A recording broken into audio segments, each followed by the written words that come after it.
तो बच्चों, आज हम आपको बही खाता के अध्याय 8 कंपनी के वित्तीय विवरण विषय हमारा शुरू है। कंपनी के वित्तीय विवरण हम चालू करने जा रहे हैं और इसमें हम आज पढ़ेंगे कि वित्तीय विवरण क्या है, वित्तीय विवरण के उद्देश्य और वित्तीय विवरण के महत्व को आज हम इस क्लास में पढ़ेंगे। सबसे पहली बात आती है वित्तीय विवरण। तो हर कंपनी अपने वर्ष के अंत में एक विवरण प्रस्तुत करती है जिससे उसे ये पता चलता है कि हमारी कंपनी में कितने पूंजी लगे हैं, कंपनी की कितने संपत्तियां हैं, कितने दायित्व हैं, कितने अंश हैं और भी बहुत सारी ऐसी सूचनाएं, कितने रोकड़ हैं, कितने लेनदार हैं, कितने देनदार हैं, ये सारी जानकारी एकत्रित करने के लिए वर्ष के अंत में यानी 31 मार्च को हर कंपनी अपना वित्तीय विवरण बनाती है और उससे ये जानकारी प्राप्त करती है कि हमारी कंपनी की वित्तीय व्यवस्था कैसी है, इसकी स्थिति कैसी है।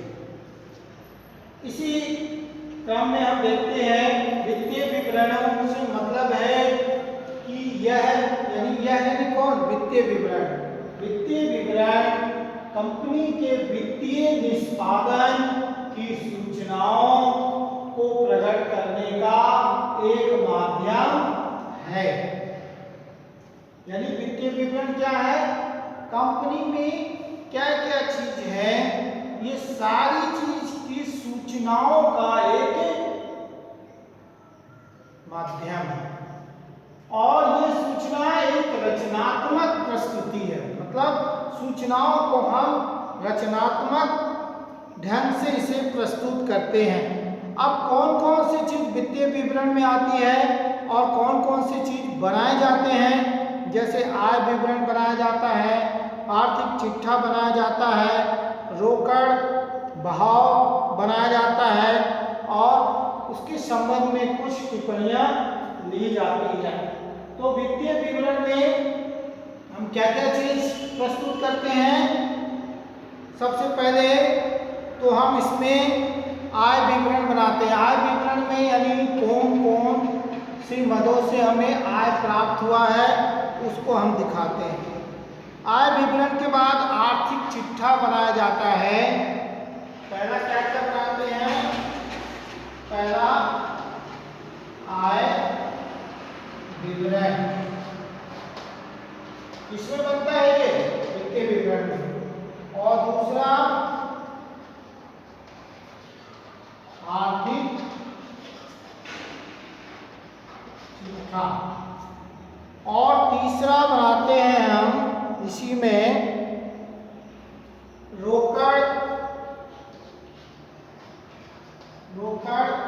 बहाव या रोकड़ प्रवाह भी कहते हैं। और फिर इसके बाद हम इसमें क्या होता है, एक मतलब ये चीज होता है आय विवरण बनाया जाता है। इसमें वित्तीय विवरण में आर्थिक चिट्ठा से हमें क्या जानकारी मिलती है कि हमारे कंपनी की कितनी संपत्ति है, मतलब कितने दायित्व हैं, कितने संपत्ति हैं। संपत्ति में हमें स्थायी संपत्ति, अस्थायी संपत्ति कौन कौन सी है, दायित्व में भी इसी तरह से स्थायी दायित्व, अस्थायी दायित्व कौन कौन से हैं। ये सारी चीजों की जानकारी हमें आर्थिक चिट्ठा से मिलता है। आय विवरण से हमें क्या मिलता है कि किन किन मदों से कंपनी को आय हुई है, और रोकड़ बहाव से मतलब होता है रोकड़ का खर्चा हमें कहाँ कहाँ हुआ है और किन किन माध्यमों में हमने रोकड़ को व्यय किया है और किन माध्यमों से रोकड़ हमें प्राप्त हुआ है। तो ये तो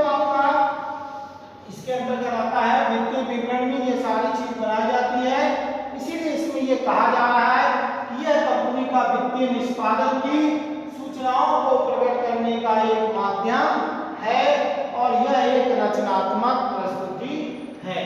अब इसी में एक चीज और बताया गया है कि यह व्यवसाय की वित्तीय स्थिति को दिखाता है। मैंने बताया कि व्यवसाय की क्या स्थिति है, ये चीज इसमें बताया जाता है।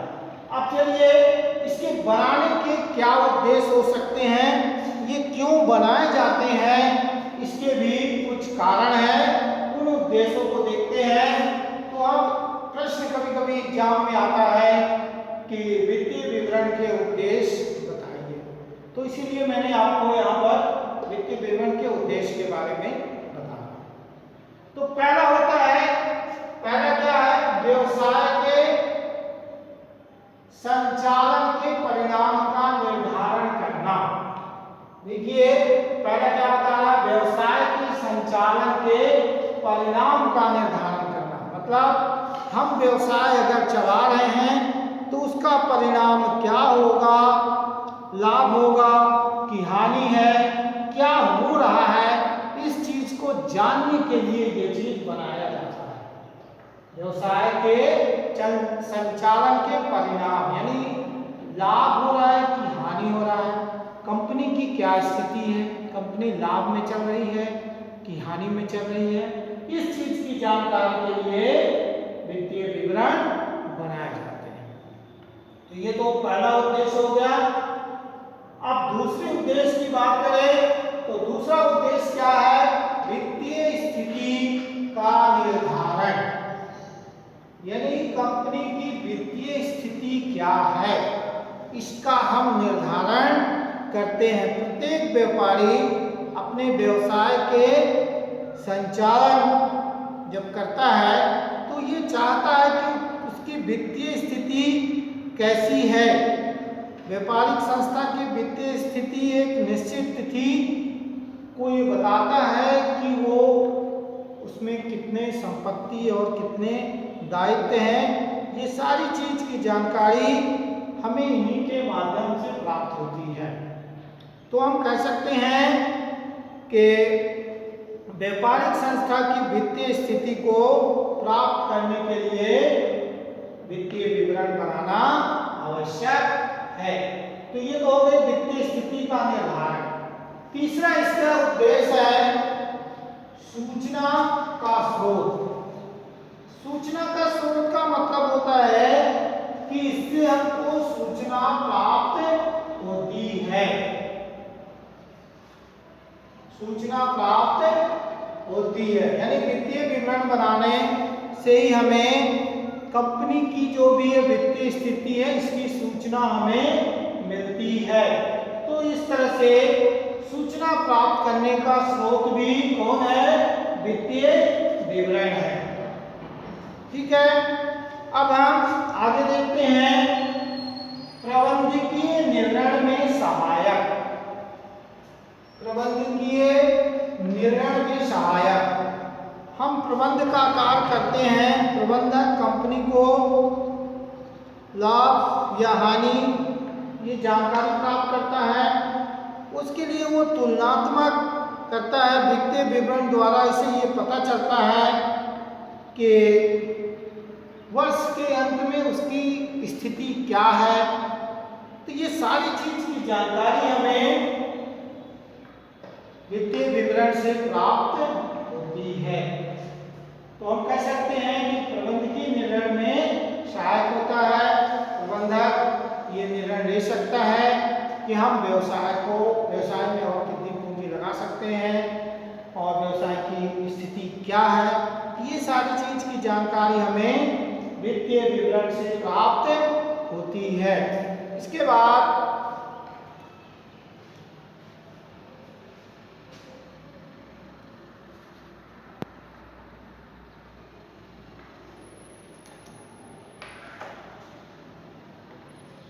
वित्तीय विवरण के निर्धारण का सूचना का स्रोत, फिर प्रबंधकीय निर्णय में सहायक, शोधन का सूचक। अब एक और इसका उद्देश्य है कि ये क्या करता है कि व्यवसाय की दीर्घकालीन या अल्पकालीन शोधक क्षमता को भी ये बताता है। दीर्घकालीन का मतलब लंबे समय तक व्यवसाय की स्थिति क्या है, या थोड़े समय का हम देखते हैं, जैसे थोड़े थोड़े समय का रेशियो ज्ञात करते हैं कि हमें व्यापारिक स्थिति क्या कंडीशन है, इसमें लाभ हो रहा है कि हानि हो रहा है, ये सारी चीज की जानकारी वित्तीय विवरण के माध्यम से हमें प्राप्त होता है। तो हम कह सकते हैं कि शोधन का सूचक। तो ये तो रहा हमारा वित्तीय विवरण का उद्देश्य। एक बार फिर से अगर हम इस उद्देश्य को पॉइंट करें तो ये है, पहला उद्देश्य है व्यवसाय के संचालन के परिणाम का निर्धारण करना। दूसरा है वित्तीय स्थिति का निर्धारण। तीसरा है सूचना का स्रोत। चौथा है प्रबंधकीय निर्णय में सहायक। प्रबंध में कौन सी समस्या है, कैसी क्या है, ये सारी चीज की जानकारी हमें जब प्राप्त हो जाती है तो हम ये डिसीजन बड़े आराम से ले लेते हैं कि इसका क्या कंडीशन है। और पांचवा इसका है शोधन का सूचक, यानी कि अल्पकालीन या दीर्घकालीन जो भी क्षमता है उसकी जानकारी हम बड़े आसानी से प्राप्त कर लेते हैं। तो ये तो रहा हमारा उद्देश्य। अब हम इसके कुछ महत्व की बात करें। इसके महत्व, वित्तीय विवरण के कौन कौन से महत्व है उसके बारे में हम आपको बताते हैं।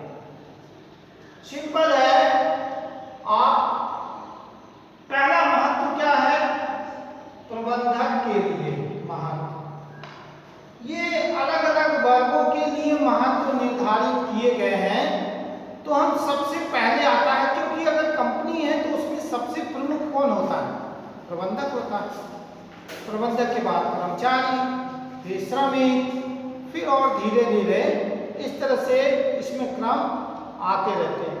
तो हम प्रबंधक के लिए महत्व में क्या है कि अगर वित्तीय विवरण बनाते हैं तो प्रबंधक वर्ग को ये लाभ मिलता है कि उसकी स्थिति कैसी है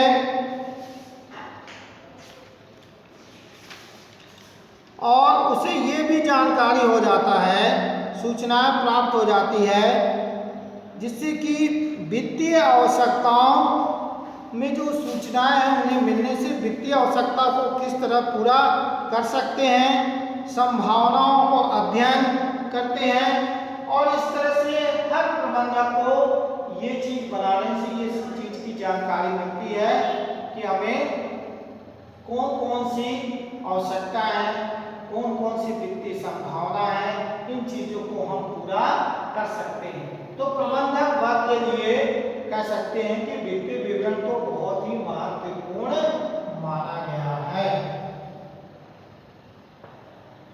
इसके बाद दूसरा महत्व की बात करें, प्रबंधक वर्ग के बाद दूसरा महत्व है अंशधारियों के लिए महत्व।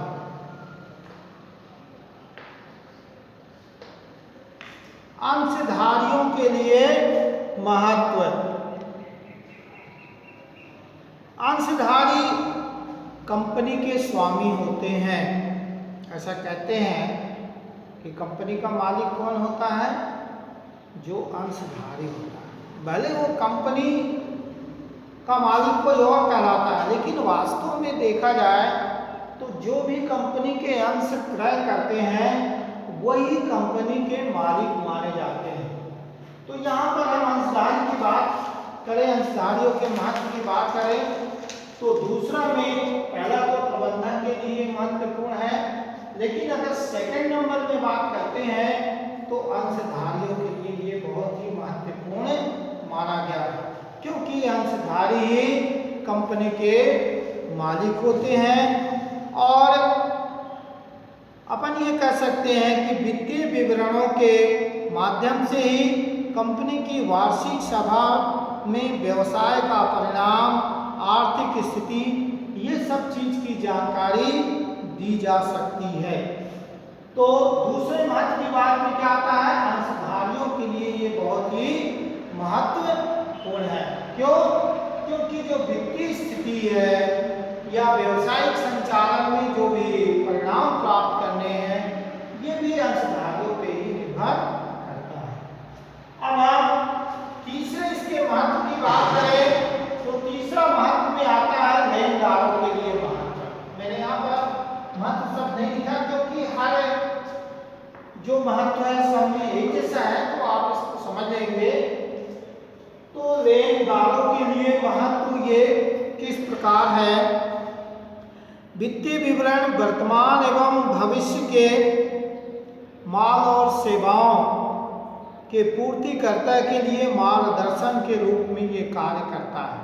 माने भविष्य में या वर्तमान में हमें कौन कौन सी सेवा देना है या कौन कौन सी वस्तुओं का निर्माण करके बेचना है, ये सारे काम वित्तीय विवरण के माध्यम से होते हैं।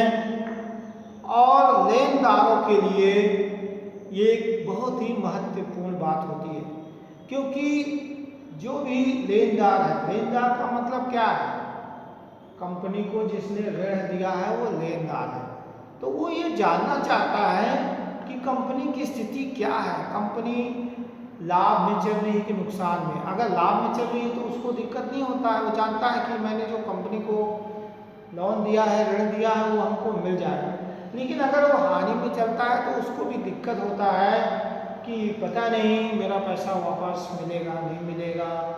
इस बहुत सारी चीज़ें होती है जो कंपनी आम जनता को न बता करके, लेकिन उसके जो कुछ सदस्य होते हैं जैसे लेनदार, उनको यह जानकारी होती है। तो लेनदारों के महत्व की बात के बाद हमारा चौथा महत्व की बात करते हैं। तो चौथा महत्व होता है श्रमिकों के लिए महत्व। श्रमिकों के लिए, जो श्रमिक है, जो कंपनी में कार्य करता है, जो फर्म में अपना श्रम का योगदान देता है, उसके लिए भी वित्तीय विवरण बहुत ही महत्वपूर्ण रखता है, क्योंकि वो अपने लाभ का निर्धारण अपने परिश्रम के आधार पर वो ये जानना चाहता है कि इस साल अगर कंपनी की स्थिति अच्छी है तो निश्चय ही हमारा बोनस भी ज़्यादा मिलेगा। तो हर श्रमिक वर्ग के लिए भी वित्तीय विवरण बहुत ही महत्वपूर्ण रखता है। उससे ये आशा बन जाती है कि पिछले साल की अपेक्षा इस साल कंपनी अच्छा प्रोडक्शन दी है, अच्छा मुनाफा कमाई है, तो हमको भी इसका लाभ मिलेगा।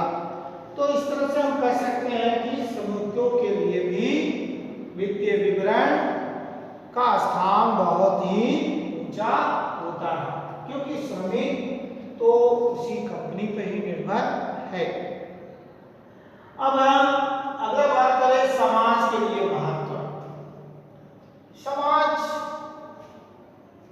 वैसे तो देखा जाए प्रत्यक्ष रूप से तो कंपनी का समाज से उतना लेना देना नहीं होता है, लेकिन फिर भी कुछ मामले में समाज का प्रभाव तो कंपनी के वित्तीय विवरण पर पड़ता ही है। समाज के विभिन्न वर्गों के लिए महत्वपूर्ण ये है, क्योंकि व्यवसाय समाज के विभिन्न साधनों का प्रयोग करके लाभ कमाता है। समाज में जो भी विभिन्न साधन है उसका कंपनी उपयोग करता है और लाभ कमाता है।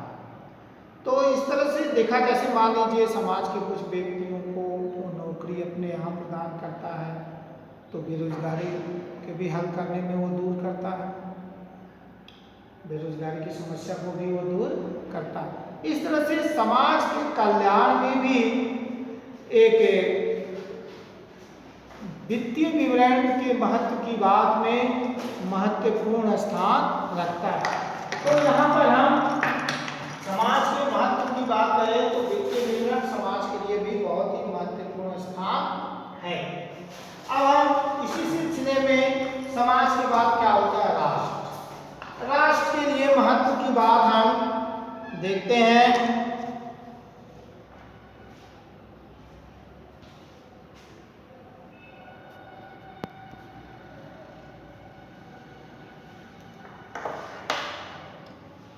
राष्ट्र के लिए भी वित्तीय विवरण बहुत ही महत्वपूर्ण स्थान रखता है। तो इस तरह से बच्चों आपने देखा वित्तीय विवरण क्या है, इसकी परिभाषा मैंने आपको बताया, इसके उद्देश्य बताया और इसके महत्व बताया।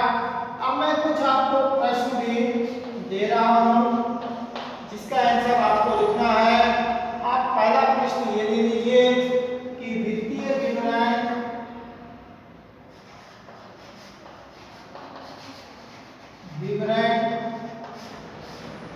का अर्थ लिखें। और दूसरा प्रश्न आपके लिए है, दूसरा प्रश्न है वित्तीय विवरण के कोई दो महत्व समझाएं। ये दो प्रश्न मैं आपको दे रहा हूं, इन दोनों प्रश्नों का उत्तर लिखना है और लिख करके व्हाट्सएप ग्रुप में भेजना है। एक चीज ध्यान देना, जब आप प्रश्न का उत्तर लिखेंगे तो सबसे पहले आप वीडियो खोलना, वीडियो को अच्छे से देखना, एक बार में नहीं समझ में आता है तो उसको दो बार देखना और तब फिर इन प्रश्नों का उत्तर लिखना। तो आज के लिए इतना ही काफी है। अगली क्लास में हम अगले विषय लेकर आएंगे।